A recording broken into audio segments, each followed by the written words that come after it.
Welcome to the Trinity Health Medical Group Wednesday Wellness Series. This webinar is titled Building Safer Communities, Firearm Safety and Back to School Safety Tips for Families, and is presented as a collaboration between providers from Trinity Health IHG Medical Group in Southeast Michigan and Trinity Health Medical Group in West Michigan. The presenting providers tonight are Pediatrician Rachel Nash, who sees patients in Livonia, Family Medicine Physician Christine Schloesser, who sees patients in Brighton, and Injury Prevention Manager Holly Alway, who is from Trinity Health Muskegon.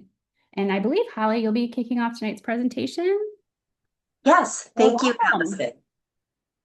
So tonight I wanted to take some time to discuss the ways to keep kids safe as they return to school this fall.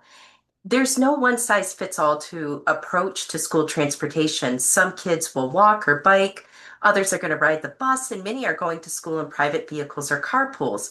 But no matter how your child travels, every mode has different risks and different strategies for staying safe. My goal tonight is to give you clear, practical tips you can use to start keeping kids safe and make every trip to and from school safer. Next slide. Unintentional injury is the leading cause of death in children older than the age of 1. That includes car crashes, pedestrian injuries, and incidents that just happen doing everyday things. School travel is something we often take for granted, but it's a moment where we as adults, parents, caregivers, and drivers have a real power to make a difference. Next slide. If your child walks or bikes to school, the first step is to go with them and review the route together. Look for sidewalks and crosswalks, and if there's no sidewalk, teach them to walk facing traffic as far to the left as possible and to be extra alert for cars pulling out of driveways. Children under 10 should walk with an adult whenever possible, since judging traffic speed and distance is a skill that takes time to develop. Practice stop, look, and listen at every crossing. Stop at the curb, look left, right, and then left again, and listen for traffic before stepping into the street. Encourage making eye contact with drivers before crossing so they know it's safe to proceed. From the very first conversations about crossing the street, talk about the dangers of distraction. Remind kids, and especially teens, to put down mobile devices when walking near traffic. If they need to use their phone, they should stop in a safe place first. Headphones can also be a distraction. They need to lower the volume or remove them before crossing so they can hear what's going on around them. Remind older kids to watch for turning or backing vehicles, particularly near driveways and parking lots where drivers may not expect to see them.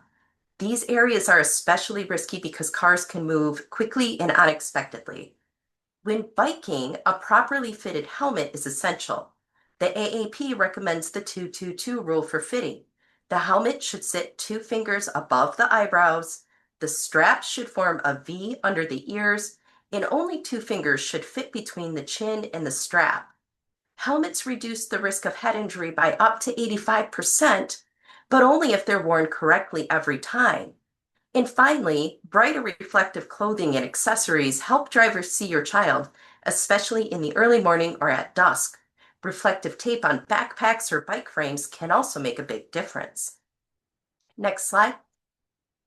The American Academy of Pediatrics recommends that infants and toddlers ride rear-facing in the vehicle as long as possible, ideally until they reach the highest weight or height allowed by their car seat manufacturer. And once children outgrow the rear-facing seat, they should use a forward-facing seat with a harness for as long as possible. School-aged children should ride in a belt positioning booster until the seatbelt fits correctly, and typically that's when the lap belt sits low on the hips and the shoulder belt crosses the chest and the shoulder, not the neck or the face. All children should ride in the rear seat until they're at least age 13, regardless of their size. And finally, seatbelt laws should apply to every occupant in every seating position. These steps provide the strongest protection in a crash. Next slide.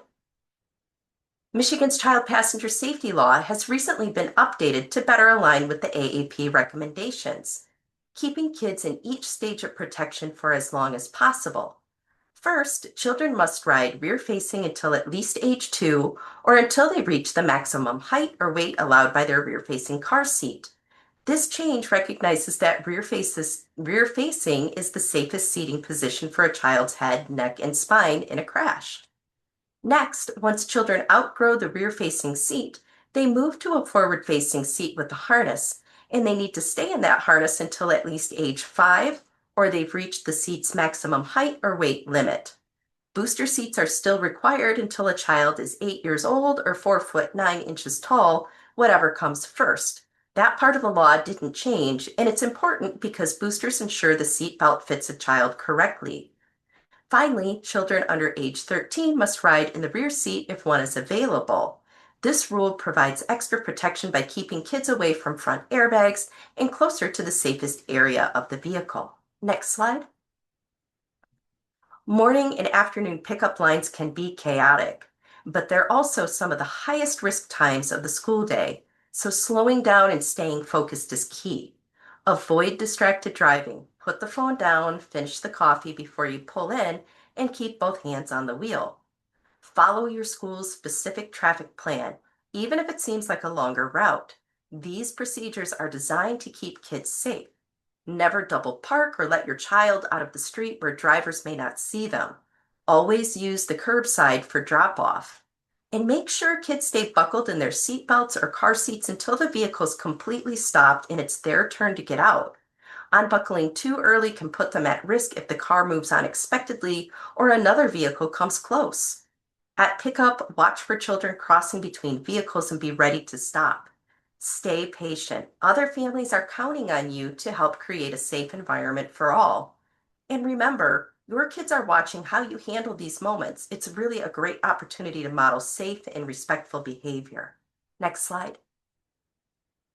School buses are one of the safest ways for kids to get to and from school, about 70 times safer than traveling by car. And that's thanks to two things: how buses are designed and the safety habits we teach our kids. Most buses are using a safety system called compartmentalization. The seats are high-backed, padded, and closely spaced to protect kids in a crash. Some newer school buses will also have seat belts, and if your child's bus does, they should wear those seat belts every ride, every time. To stay safe, children should arrive to the bus stop about 5 minutes early and wait calmly at least 6 feet or 3 giant steps back from the curb. They should only cross in front of the bus and only after the driver signals it's safe. Once on board, the safest thing they can do is sit forward facing, keep the aisles clear, and use quiet voices so the driver can concentrate on the road.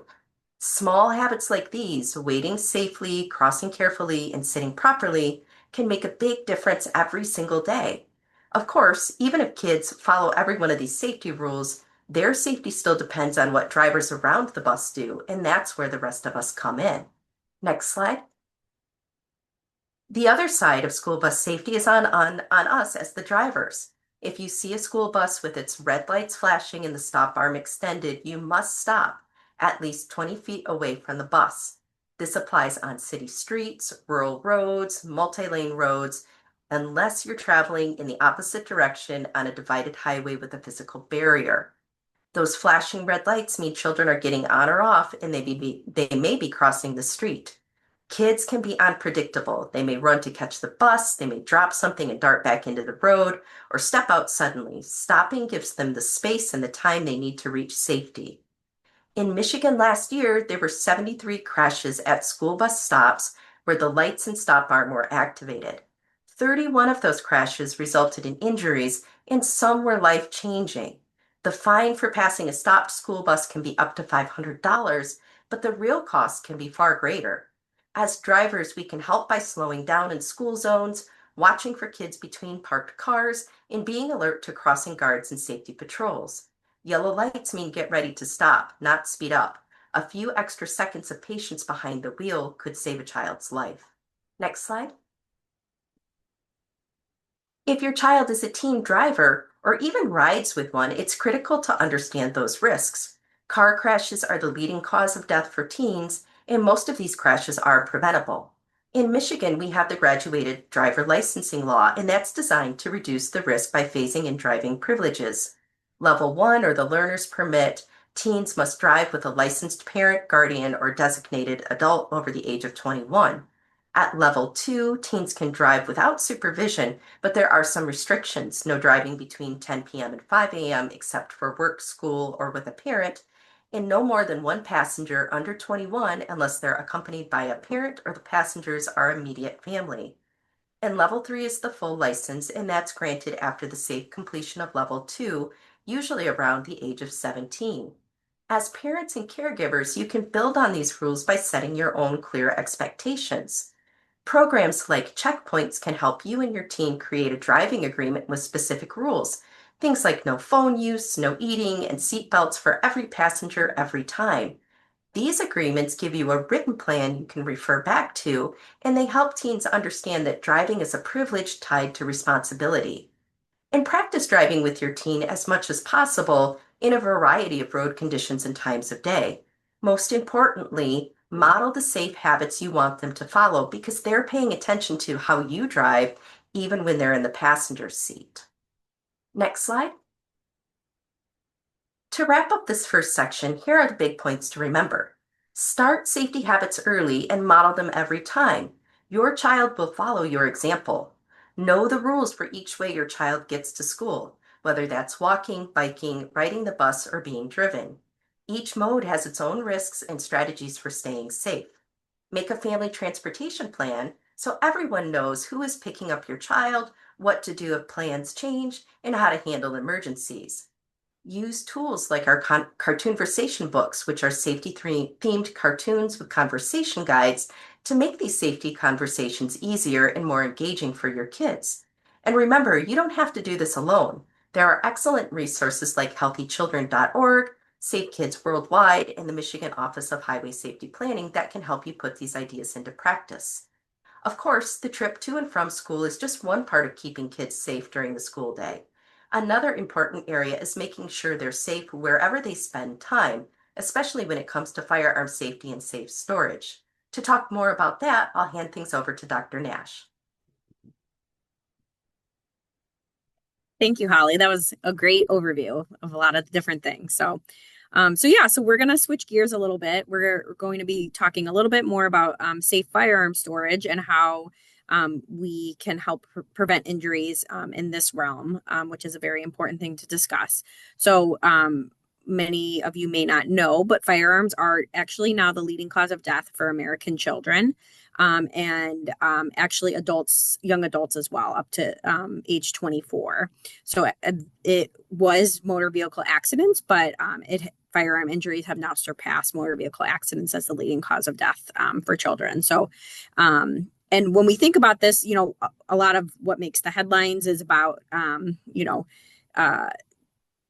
the school shootings or mass shootings, but that's actually one of the, only about 1% of what we see in terms of firearm injuries. And we'll talk a little bit more about what is more common than that, actually. But most of these deaths do occur in the home. Next slide. So you can also see that the firearm, the leading cause of death has increased pretty significantly from firearm injuries over the last decade. And, we think this probably is a multifactorial reason why we're seeing these increases so much, but there's been an 87% increase from 2013 to 2022 alone on the number of deaths to children from firearms. So this is something that is a very real risk to kids and something that we need to keep having these discussions about in order to help keep them as safe as we can. Next slide. So this is some Michigan specific data. So approximately 1,200 people are killed by guns each year in Michigan alone.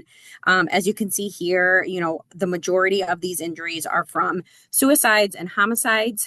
And what may seem like this, a small proportion, unintentional injuries, those are what we see more often happening in young children and teenagers. So certainly suicide is also a big piece of this, and Dr. Schloesser will talk a little bit more about suicide, but we're definitely seeing a lot of firearm injuries happening in the home, and especially among younger children. Next slide. So this statistic always surprises me whenever I hear it, but children as young as 2 are actually strong enough to pull the trigger on a handgun. and they've studied this, and it's surprising and somewhat not surprising when I meet 2-year-olds in my office, but they are quite strong. But I think this is something that we just need to keep in mind, that children as young as 2 can be at risk for having unintentional shootings in the home. And these unintentional shootings, as we said, they were just a very small piece of that pie, but they're actually 12% of all firearm deaths in children under 15. So even though the total population, we're seeing more suicides and homicides, for younger children, 12% are going to be happening from unintentional shootings or accidental shootings, most of which are occurring in the home. Next slide. So this always gets me too, but 4.6 million children are living in the US with a loaded and locked gun. And so that equates to about 2 in 5 households that have a gun that's unloaded, that's loaded and unlocked in the home, which is quite a few kids that are at risk for accidental injuries. So we're going to talk a little bit about how we can make this a little bit safer for our families at home. You can switch to the next slide. So this is just another statistic that every year 350 children in America have access to firearms and unintentionally shoot themselves or someone else in the home. So this is something that is happening more often than we would like. And again, we're going to talk about how we can make that a little bit safer. Children are at highest risks of unintentional firearm deaths among all age groups. And the majority of children that are reported to have an unintentional firearm injury were reported to be playing with the gun when that happened. Next slide. This is also a very interesting statistic when they've looked at, they've surveyed children and asked them about guns in their home, and children, about 3/4 of kids actually know that there's a firearm in their home, and they know where it's kept, which will bring us to kind of some of our safer storage aspects. But kids are smart and they know about these things and they're curious, and so many of them do know where these firearms are in the homes. Next slide.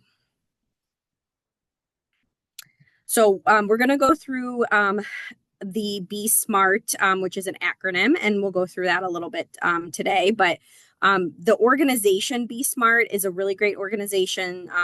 Both Christine and I are involved in that, but it's a nonprofit that is meant to educate about secure gun storage and in order to reduce childhood gun deaths in this country. And we'll kind of go through the acronym of what Be Smart means. You can go to the next slide. So the SMART in Be Smart stands for, the S stands for secure all guns and in your home and vehicle. Model responsible behavior when it comes to firearms. Ask about unsecured guns and firearms in other people's homes. And we'll talk a little bit about play dates and how to help with that. Recognize the role of guns in suicide, and then tell your peers and other people around you to be smart. And for people who are attending, you're doing a great job as a parent, and just spreading the information to other parents is a really big role in what you can do to make everyone's home safer. Next slide.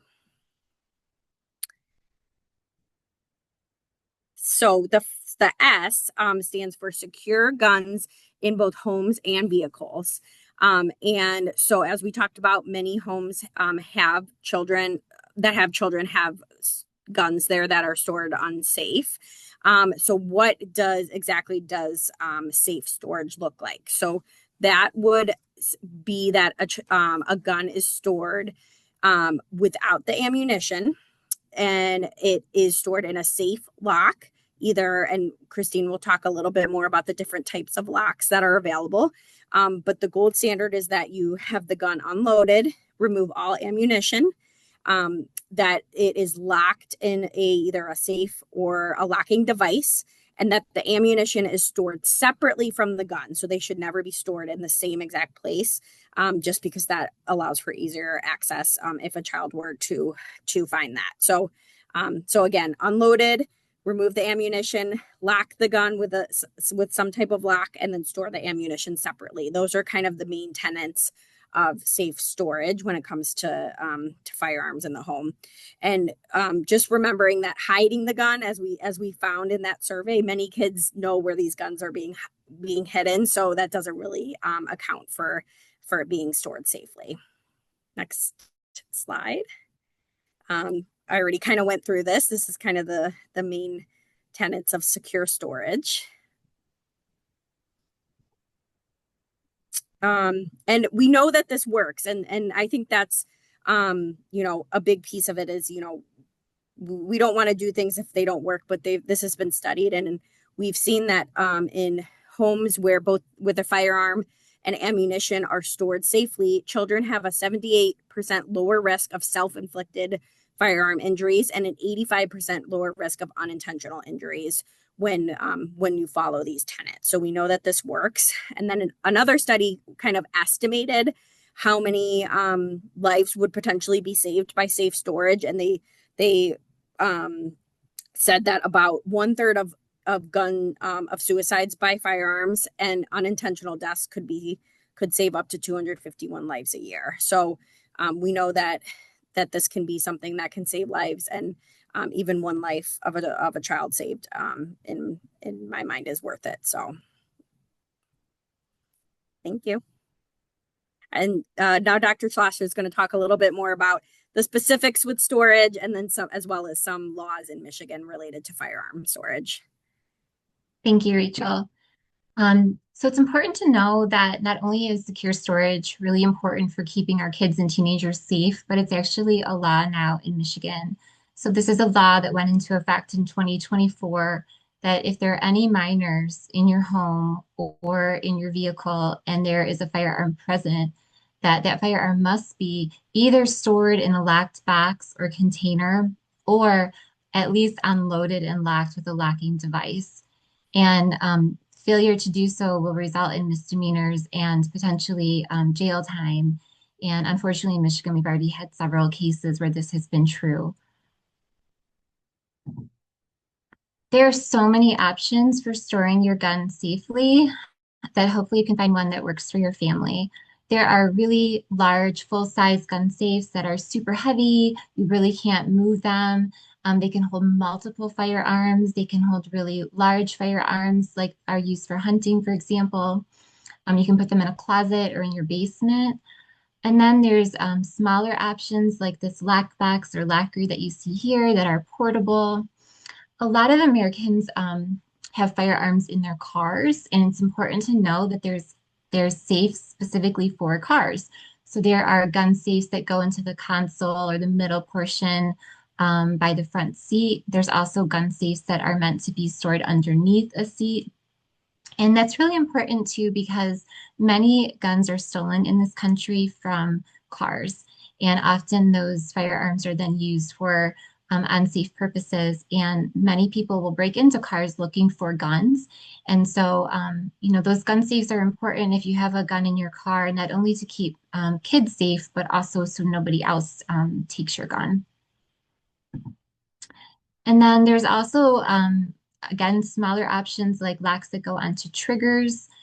And then there are cable locks, which is the most inexpensive option. And we at Trinity Health are now giving these out in many of our pediatric and primary care offices. You might find them in the waiting rooms, or you can ask the receptionist or your provider for one. They have been donated to us in many cases from the VA and also from Project Child Safe. You can also find cable locks at the county health department, and many police stations offer free cable locks. It's also important to note, so the majority of Americans own a gun for personal protection. And a lot of people are afraid to lock up their gun because they feel that would impede them from getting to their gun if it's needed in an emergency. I want you all to know that there are biometric lock options, which are a really good option if you have a firearm for personal protection. So what biometric means is that these locks can open with just a fingerprint. So you can program them to just open with one person's fingerprint, and they literally open in 1 second. There's also some biometric locks that are voice commands. So if personal protection is the main reason that you have a firearm and you're concerned about how long it might take to get a key and to open a lock, just look for biometric locks. And you can get them on Amazon now for about $50 or $60. This is a picture of one of our pediatric offices in Southeast Michigan. And in this container are some red cable locks donated from the VA. And they're just there in our waiting room for anybody to take if needed. And then Holly, who you heard talk earlier, she came up with some really nice videos actually showing how to put cable locks on a variety of different firearms. So if you download this QR code, it will take you right to Holly's videos. And they're also on Trinity Health's website under store at safemuskegon.org. And I believe we're putting them on the general Trinity website too. So we're moving on to M, which is model responsible behavior. So remember, it's always our responsibility as adults to keep firearms away from kids and teenagers. But it's also a good idea to have a very simple, direct conversation with your children or teens that if you see a gun, don't touch it. It's just a very simple message because, as Rachel said, the majority of unintentional deaths from firearms in kids are between ages 10 and 19, and the majority of those children were playing with a gun that was found. So just having that conversation again with your kids that you never touch a gun if you see it and go tell an adult is just a good conversation to have. The A is for ask about unsecured guns in other homes. So what this means is that anywhere that your child spends time, it's really good practice, and it's now recommended by the American Academy of Pediatrics to ask the adults in that home if there's any unlocked firearms there. So we're talking about play dates, we're talking about hangouts that teenagers have, we're talking about grandma and grandpa's house. Just having that conversation with family and friends. I have two girls. I have two daughters. They're 9 and 12. And I have been doing this for the last couple years. And I can tell you in the beginning, it was a little awkward, but the more that you do it, it doesn't become the awkwardness really leaves. And, in my experience, I tend to text. I'm already texting the other parent about, like, let's say it's a play date. We're already texting about food allergies and do you have any pets and do you have a pool and how much screen time we're allowing and all these other things. And so it's really a nice way to just put that into the conversation. So I will just put the question, do you have any unlocked guns in your home? Kind of in the middle of these other questions. I have never had a parent be upset with me. I've actually had many parents thank me for asking. And again, it's not recommended by the Academy of Pediatrics to ask before play dates. And again, even family members, you might be really surprised. I've had that experience where some family members, I didn't realize that they had a firearm until I asked, and my kids, spend time there. So again, we just have to kind of normalize this conversation. Another nice thing you can do, let's say for play dates, is volunteer your own information. So I'll often do that if it's a new friend and say, at our house, we have a dog and my husband or I will always be here. We don't have any guns. And, does your children have any allergies if I give them some food? So sometimes volunteering your own information might make it a little easier to then ask them. This is a poster from American Academy of Pediatrics that is an example of a mom texting somebody else saying, I always ask families where my kids go about firearms. Do you have guns at home? Yes, we do. Jimmy is so curious. He's always getting into things. How are your firearms stored? We put the gun in a safe and we lock up the ammo separately. So again, it can just be a very simple, just really direct conversation. And I think you'll find that most people respond very well. We're moving on to R. So R is recognizing the role of guns in suicide. So, it's important to know that most suicides that don't involve a gun, children and teenagers survive. Not all, unfortunately, but they're much more likely to die if a firearm is used, if they attempt to take their life. So 90% of suicide attempts with a gun result in death.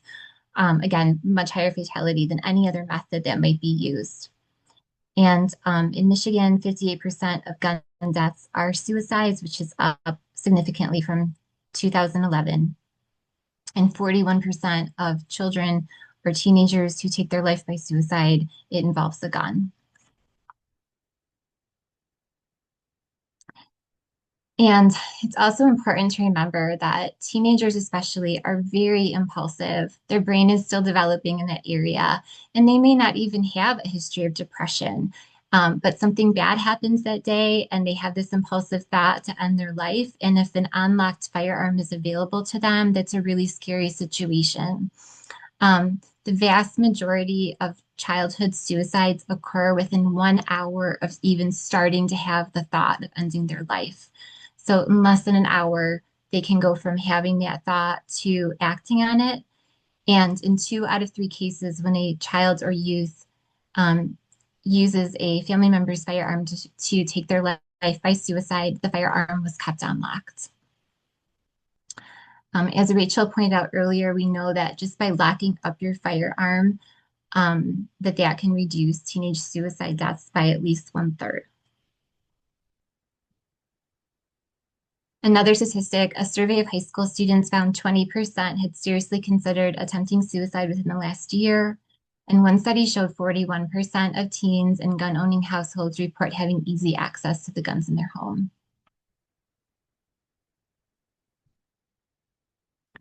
If you do have a child or a teenager who you are really concerned about, another thing to consider and to be aware of is something we call temporary transfer.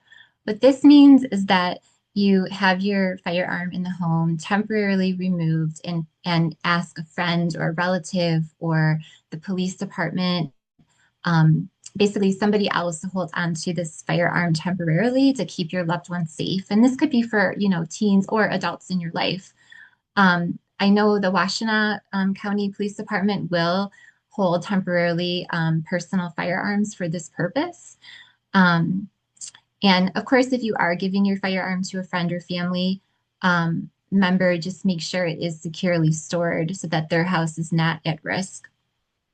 And again, this would be if you have a teen or a child who's really struggling mentally and you're really concerned and just want to do everything possible to keep them safe, you might consider just removing the firearm altogether for a while. The other thing to point out is and I think Holly will talk about this a little bit later, but also to lock up all medications in the home.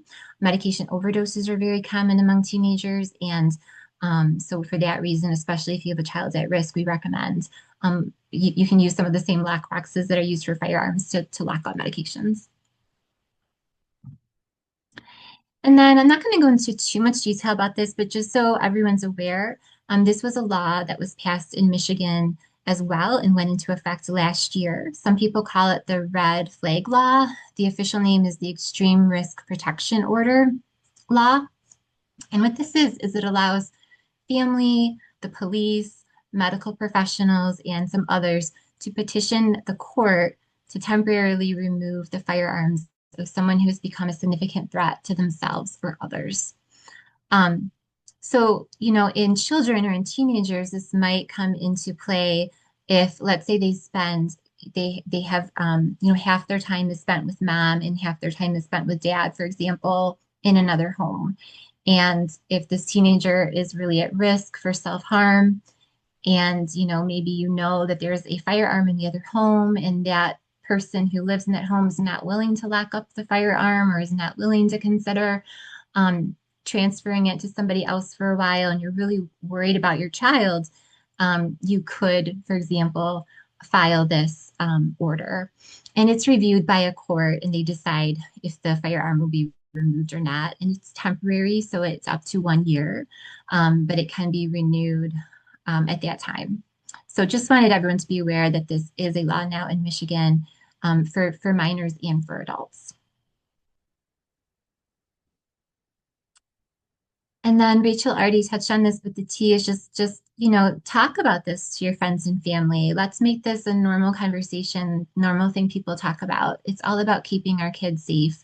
And the more that you start talking about it and asking before those play dates, the more other people might start to do the same.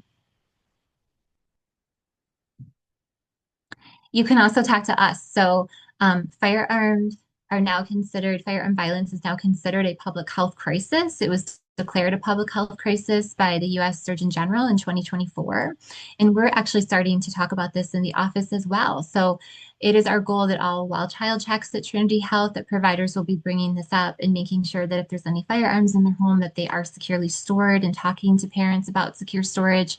Again, we are offering free cable locks at many of our offices. And then also for our teens and children that are struggling with mental health, this is something we might bring up about any access to firearms in your home.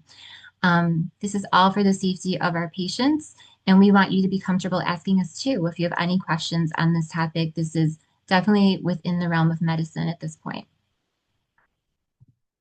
And if you do want to get involved more in gun violence prevention in our state or locally, there's a number of great organizations that you can join, or even just look at their websites for information. So you could take a screenshot of that.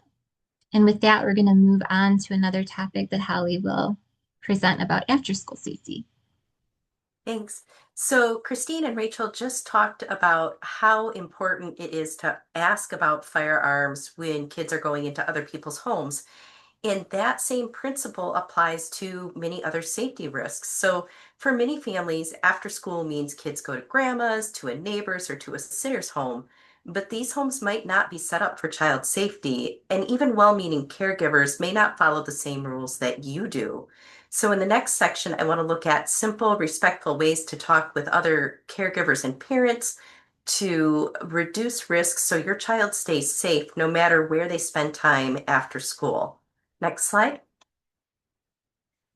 Just like we talked about with firearms, it's important to think about other items that can be dangerous to kids if they're not stored securely. And medications are at the top of that list. So both prescription and over-the-counter medications are a leading cause of child poisoning. And medications can mean a lot of different things. It can be pain relievers, vitamins, supplements, even eye drops. It's just not enough to keep them up high.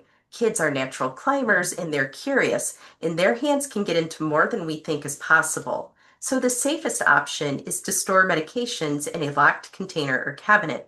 And this also includes marijuana products, especially edibles like gummies or baked goods, which can look and taste just like regular snacks, but ingesting even small amounts can make a child very sick.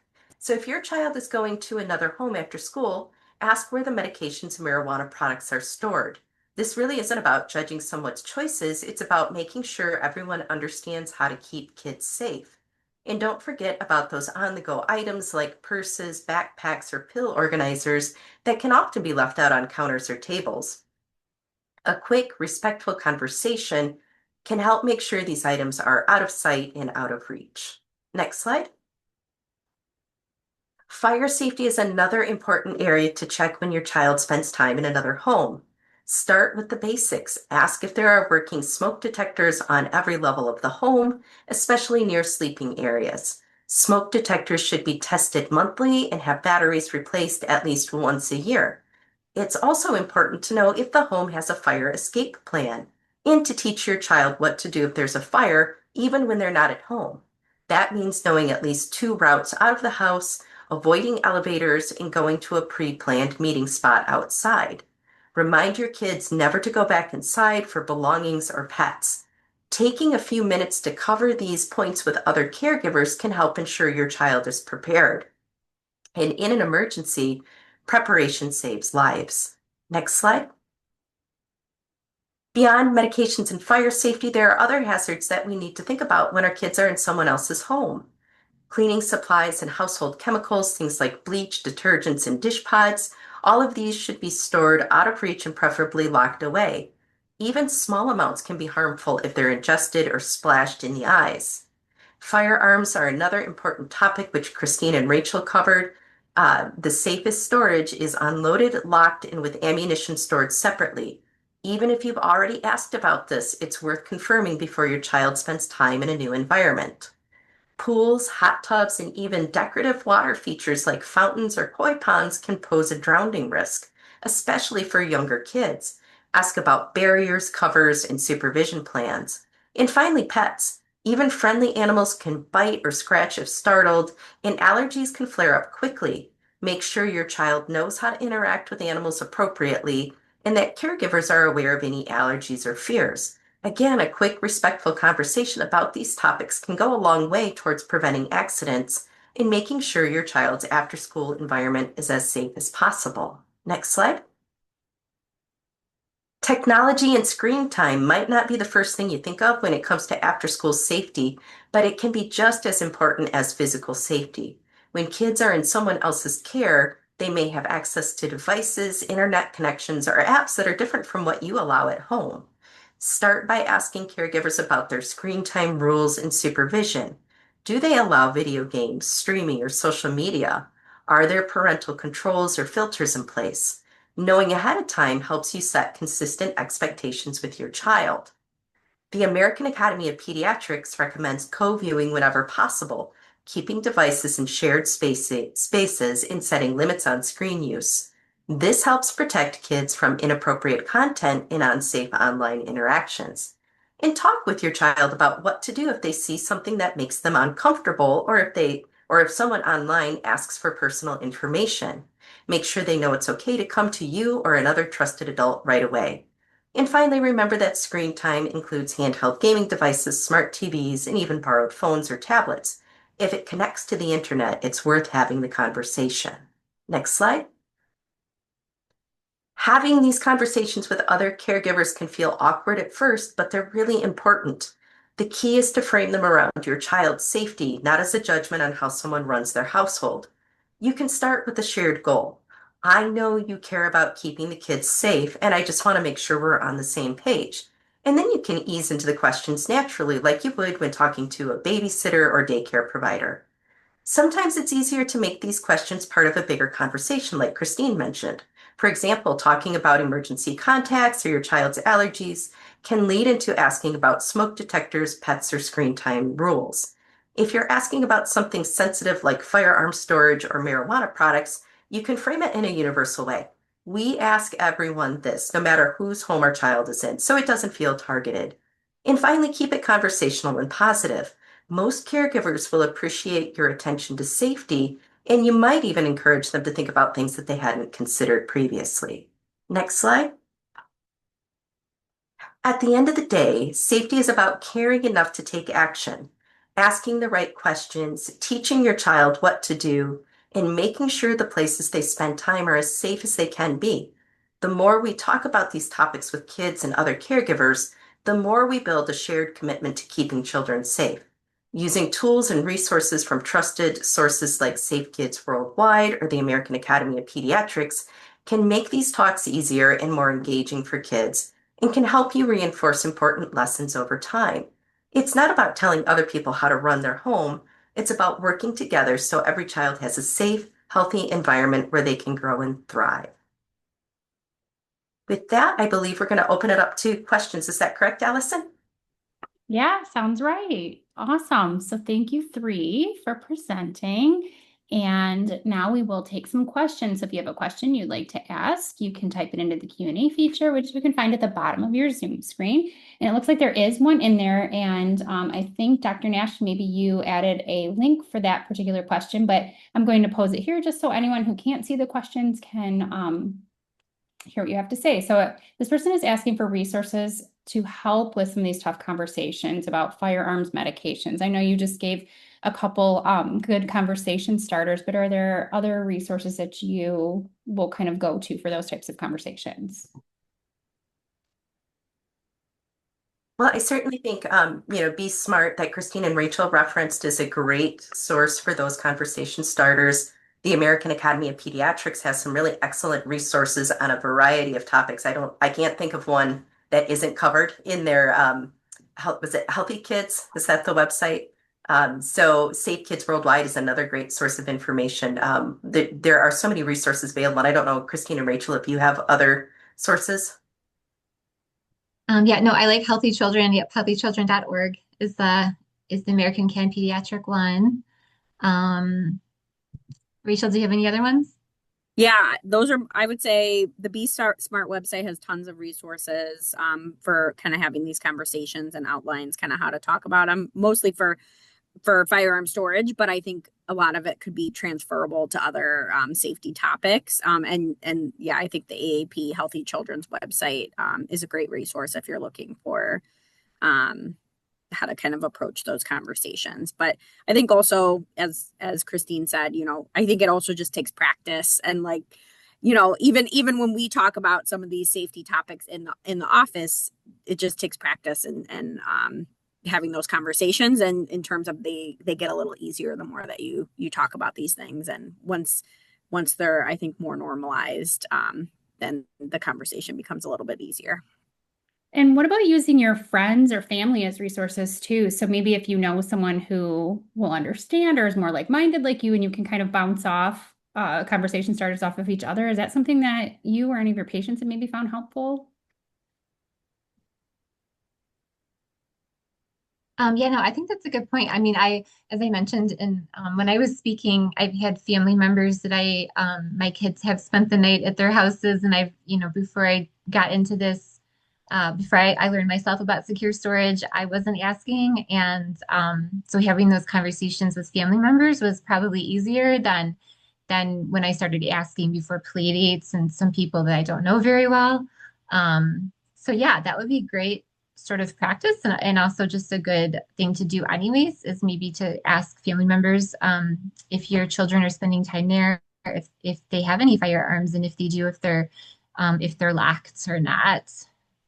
And again, I think always leading with safety, as Holly said, like this is not about judging anybody's choices. And many people have firearms for many different reasons. Like I said, personal protection. A lot of families may not feel safe in their neighborhood. I've had people answer when I have asked other parents before play dates that their job requires them to have a firearm. They lock it up.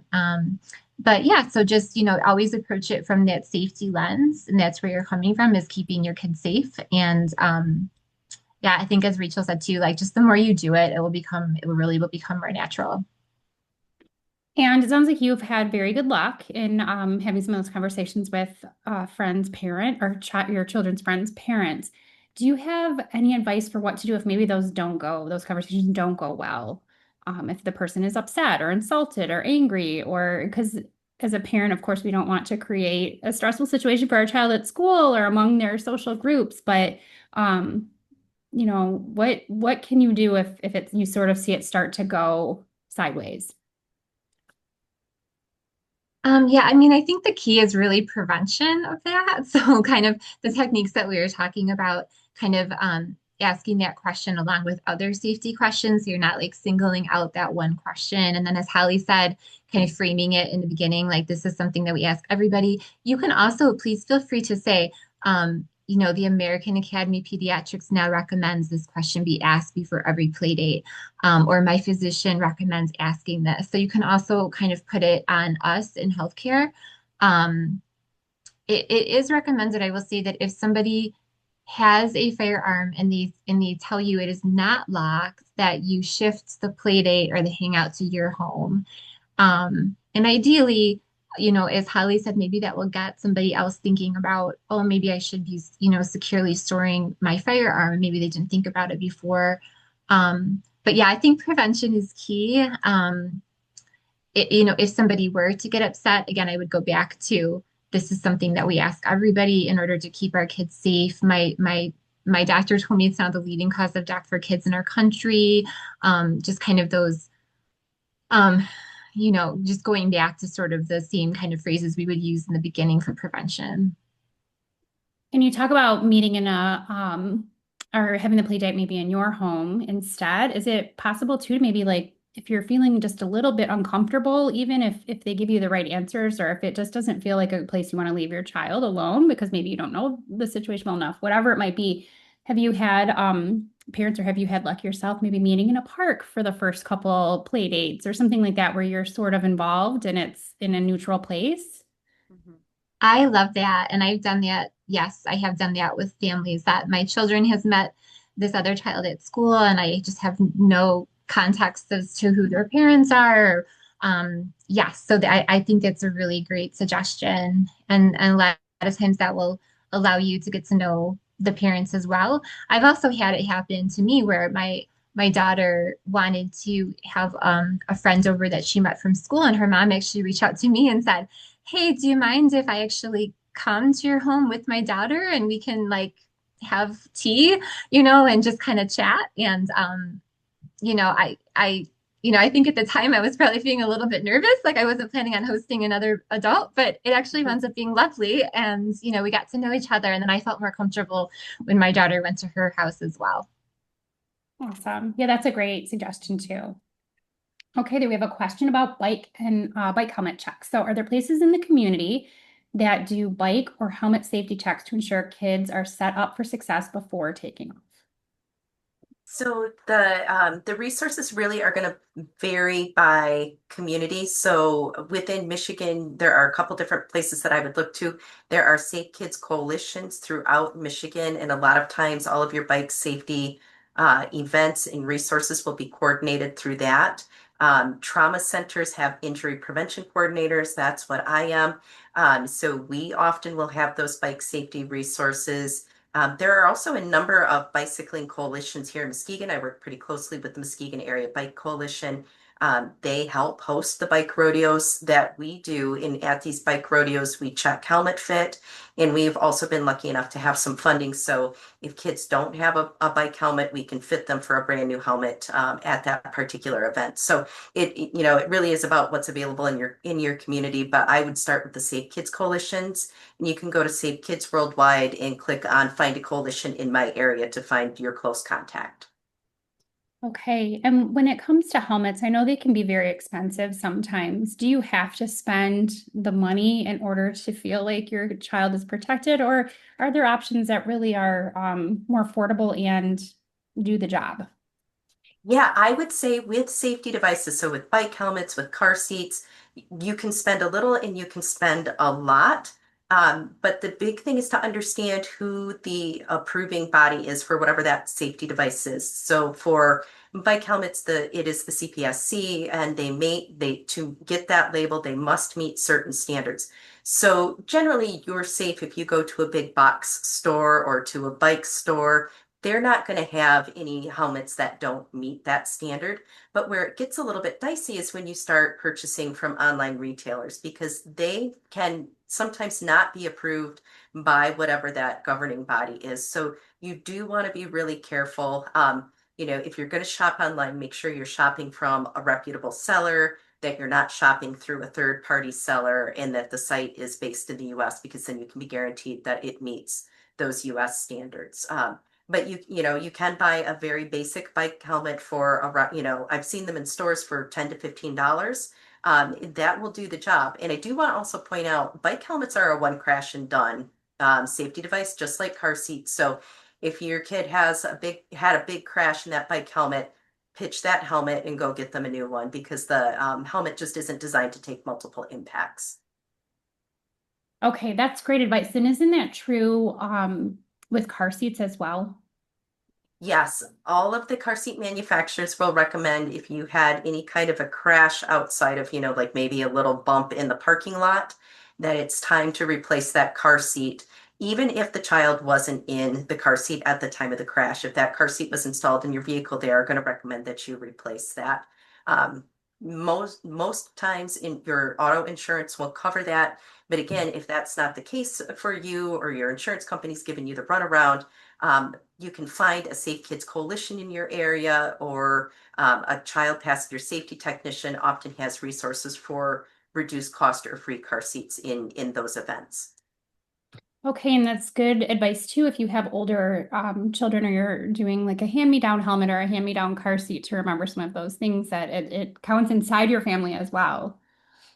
Yes, yes. And many of those items will have expiration dates too. So I think that's one thing that surprises a lot of people when they come to my car seat check event. One of the things that we do is gather the make, model, and date of manufacturer. And we're checking not only for recalls, but we're also checking to see if that car seat is expired. So 6 to 10 years is sort of the average length of life for a car seat. And that really has to do with the materials. So materials, just like with anything else, they'll degrade over time, especially when we think about Michigan. And Michigan has really cold winters and pretty hot summers. And so there's a lot of environmental stress that the car seats will go through as well. So you do want to make sure that, if you're handing down car seats, that it hasn't expired by the time it gets to, sort of the last child in the line. And if it has expired, you do want to replace that because the materials degrade and because the car seats get better. They offer better protection as the new models come out. Okay, perfect. There's a question about the gun laws. So if you're traveling to another state, if you're visiting family in another state, their gun laws may be very different from what Michigan gun laws are, which can be very confusing, I think. Have you ever had a situation where you had to request that somebody go above and beyond a local gun law to sort of meet the safety requirements that you feel would help prevent your child from getting injured? Does that make sense?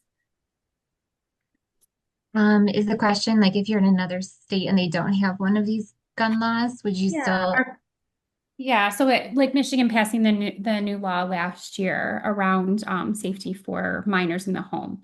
So if another state that you're visiting doesn't have that same law and the people in the home have guns, and maybe they're not going to be following prevention to the extent that you'd like them to.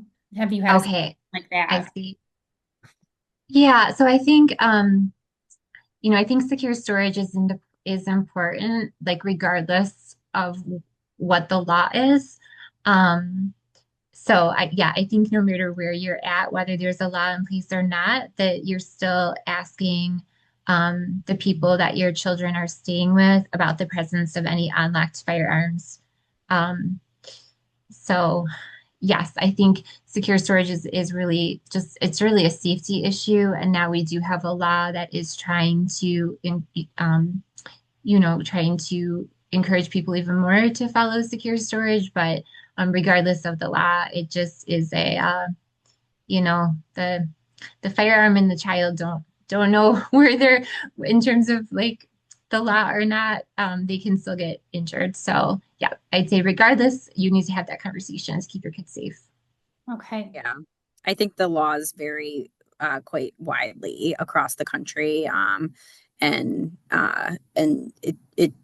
agree with Christine. It kind of comes down to framing it as if there aren't laws in place that will motivate people or protect people, just coming back to this, what's the safest thing for the child and how best to store firearms safely, in order to prevent injuries. And you just have to kind of, it's nice when there are laws in place, because I do think it adds an additional level of motivation for people to do the right thing. But there's definitely a lot of places in the country that don't have any types of laws related to this. And I think you just have to frame it from a safety perspective and in terms of injury prevention for the child. It sounds like something that would be a good sort of a good thing on your checklist before maybe heading out on a trip or before visiting family. So, because you could always opt to stay in a hotel or some other location if that really is a concern. And then I have always wondered as a parent, we have conversations with maybe other parents or adults, but the hard part is really impressing upon my children. If you're at somebody's house and a child picks up a gun, like what should the child do? My thought is just to get away from it, go find an adult, if my child has a cell phone to call me or whatever happens, because the fear for me would be that not that my child's playing with the gun, but that another child is and accidentally shoots my child. Do you guys have some helpful things that you've been able to say to children maybe under 10 that really to like impress upon them that this is a dangerous situation? Yeah, I think your gut instinct is actually spot on. I mean, just really keeping it simple and saying that if you see a gun or if your friend is touching a gun, that you need to leave immediately, leave that room and go find an adult as soon as possible. So yeah, just really keeping it simple and your gut instinct is spot on. You just want to get away from that. Ideally, you would also, tell the friend or another child to put the gun down. But the big thing is just like getting away from that room and getting an adult involved as soon as possible. Okay, and it kind of the same story if you're talking about a situation like in school, if there's a dangerous person or an active shooter in school, really listening to the adults around you and paying attention to what they're directing you to do. And because it's so, I think they have so many drills now that sometimes I do get worried that they'll not realize when something really truly is happening. And so really trying to focus and take those things seriously. Um, but yeah, having those conversations with kids, I think can be just as hard as really having them with other adults. So Yeah, it is hard. And, kids don't have the experience that we have and, haven't maybe seen on the news all the things that we have seen and, the kind of classic saying that kids may feel invincible. Um, I'm glad you brought up the school shootings. Secure storage reduces school shootings as well. Three-quarters of school shooters in the country got the gun that they used from either their family's home or a relative's home. So again, secure storage is also really powerful to prevent school shootings as well.